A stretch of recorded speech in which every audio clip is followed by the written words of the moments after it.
புதியதோர் உலகம் செய்வோம், கெட்ட போரிடும் உலகத்தை வேரோடு சாய்ப்போம் என்று பாரதிதாசன் அவர்கள் பாடினார்கள். அமைதியை விரும்பினார்கள். உலக அமைதி பெற வேண்டும் என்ற எண்ணத்திலே பாடப்பட்டது பாடல் வரிகள். இருந்தாலும் இப்பொழுது வளைகுடா பகுதியில் ஈரான், இஸ்ரேல், அமெரிக்கா இடையே கடுமையான போர் நடந்து கொண்டிருக்கிறது.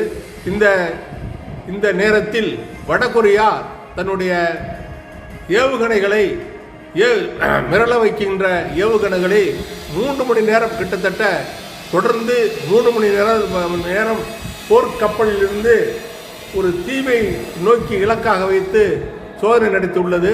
3 மணி நேரங்கள் அந்த தொடர் சோதனை. அதிநவீன ஏவுகணைகள் என்று ஊடகங்களிலே செய்தி பரப்பப்படுகிறது. அதை தான் நீங்கள் பார்த்து கொண்டிருக்கிறீர்கள்.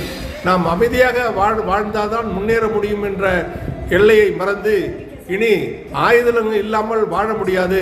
நாம் அமைதியாக வாழ்ந்தாலும் எதிரி நாடு நம்ம தாக்க வந்தால் நம்மை தற்காத்துக் கொள்வதற்கு ஆயுதங்கள் அவசியம் என்ற நிலை ஏற்பட்டு விடுமோ, அமைதியை விரும்புவர்கள் கூட அமைதியாக வாழ முடியாத நிலை நாட்டில் ஏற்பட்டு விடுமோ என்ற அச்சம்தான் நிலவுகிறது.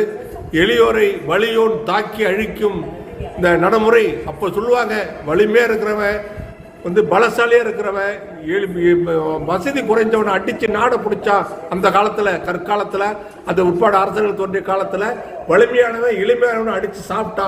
போட பார்க்குறீங்க, வலிமையான மிருகங்கள் எளிய மிருகங்களை அடித்து சாப்பிட்டுடுதுன்னு, பெரிய மீன் சின்ன மீனை முழுங்கிடுதுன்னு.